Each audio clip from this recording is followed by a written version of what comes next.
ನಮಸ್ಕಾರ, ನೀವು ನೋಡ್ತಾ ಇದ್ದೀರಾ ಟಿವಿ ವಿಕ್ರಮ ವಿಶೇಷ ಕಾರ್ಯಕ್ರಮಕ್ಕೆ ಸ್ವಾಗತ. ನಾನು ಜೆಸಿಲ್ ಡಿಸೋಜ.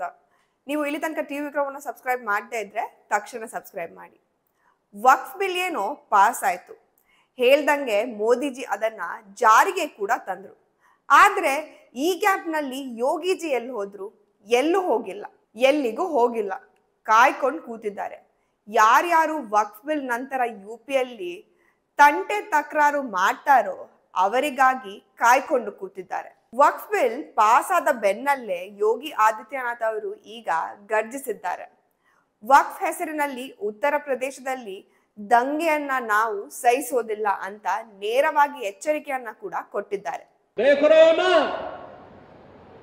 रहे हो यहाँ पर भी निषाद राज की पौराणिक भूमि पर कब्जा और जगह जगह शहरों पर भी वक्फ के नाम पर कब्जे किए गए हैं। अब तो हम प्रधानमंत्री जी के प्रति आभार व्यक्त करते हैं। देखा ना, वक्फ बोर्ड ने कैसा मनमानापन उस समय बयान दे रहे थे। जब हम कुंभ का आयोजन करने जा रहे थे उस समय वो बयान दे रहे थे कि प्रयागराज में कुंभ की भूमि भी वक्फ की भूमि है। अबे हमने कहा ये बोर्ड क्या भूमाफिया बोर्ड हो गया क्या? भूमाफिया प्रदेश में नहीं चल सकते। माफियाओं को तो हम पहले ही विदा करा चुके हैं प्रदेश से। अब उत्तर प्रदेश में माफियागिरी नहीं चलेगी। ಹಿಂದೆ ಇಂತಹ ಸಾಕಷ್ಟು ಉದಾಹರಣೆಯನ್ನ ನಾವು ನೋಡಿದ್ದೇವೆ.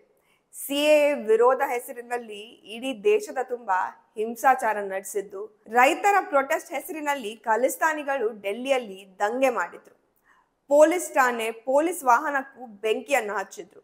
ಆದ್ರೆ ಆ ಟೈಮಲ್ಲಿ ಆ ಪ್ರತಿಭಟನೆಯನ್ನ ಕರೆಕ್ಟ್ ಆಗಿ ತಡೆದಿದ್ರು ಅಂದ್ರೆ ಯೋಗಿಜಿ. ಯಾರ್ಯಾರು ಬಾಲ ಬಿಚ್ಚಿದ್ರೋ ಅವರ ಬಾಲವನ್ನ ಕಟ್ ಮಾಡುವ ಕೆಲಸವನ್ನ ಯೋಗಿ ನಾಡಿನ ಪೊಲೀಸರು ಮಾಡಿದ್ರು. ಗಲಭೆ ಮಾಡಿದ್ರೆ ರಸ್ತೆಯಲ್ಲಿ ಅವರ ಪೋಸ್ಟರ್ ಗಳನ್ನ ಹಾಕಲಾಗ್ತಾ ಇತ್ತು. ಸಾರ್ವಜನಿಕರ ಆಸ್ತಿಯನ್ನ ನಾಶ ಮಾಡಿದ್ರೆ ಅದರ ದಂಡವನ್ನ ಕೂಡ ಕಟ್ಬೇಕಾಗಿತ್ತು. ಹಾಗೆ ಮಾಡಿ ಹಾಕಿದ್ರು.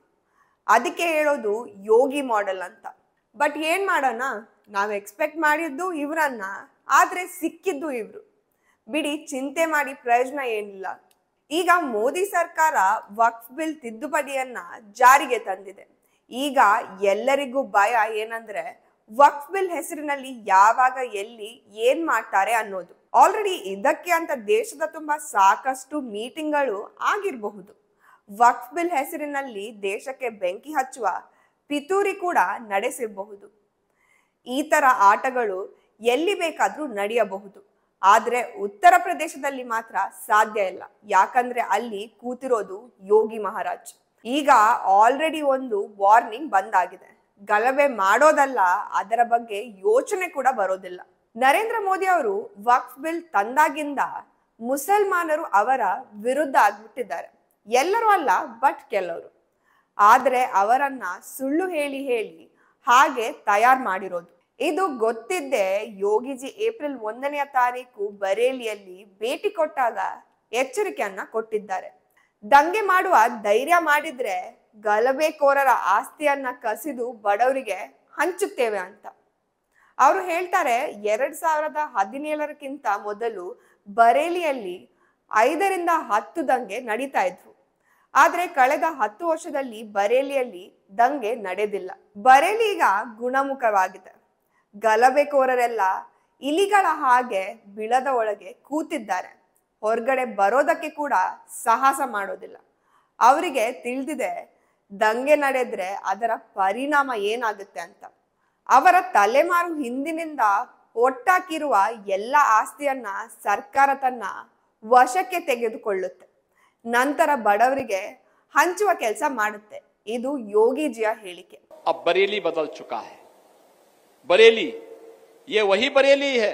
याद करिए 2017 के पहले वर्ष में जहां 5, 7, 10 दंगे हुआ करते थे, पिछले 8 वर्ष में बरेली में कोई दंगा नहीं हुआ।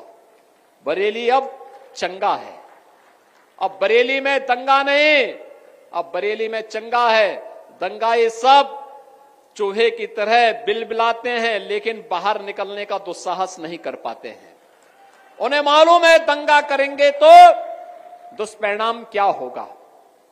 बाप दादों ने जो कमाई की होगी वह भी एक झटके में सरकार जब्त करके गरीबों में बंटवाने का काम कर देगी। देखा ना वक्फ बोर्ड ने कैसा मनमानापन उस समय बयान दे रहे थे। जब हम कुंभ का आयोजन करने जा रहे थे उस समय वो बयान दे रहे थे कि प्रयागराज में कुंभ की भूमि भी वक्फ की भूमि है। अबे हमने कहा ये बोर्ड क्या भूमाफिया बोर्ड हो गया क्या? भूमाफिया प्रदेश में नहीं चल सकते। माफियाओं को तो हम पहले ही विदा करा चुके हैं प्रदेश से। अब उत्तर प्रदेश में माफियागिरी नहीं चलेगी। ಇದನ್ನೆಲ್ಲ ಕೇಳಿದ್ಮೇಲೆ ಯಾವ ಗಂಡು ಗಲಭೆ ಮಾಡುವ ಧೈರ್ಯ ಮಾಡ್ತಾರೆ?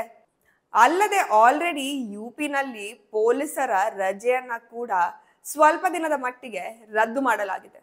ಯಾರು ಮೊದಲೇ ರಜೆಗೆ ಹೋಗಿದ್ದಾರೆ ಅವರನ್ನ ಸರ್ಕಾರ ಪುನಃ ಕರೆಸ್ಕೊಂಡಿದೆ, ಯಾವುದೇ ಅನಾಹುತ ನಡಿಬಾರದು ಅನ್ನುವ ಕಾರಣಕ್ಕೆ.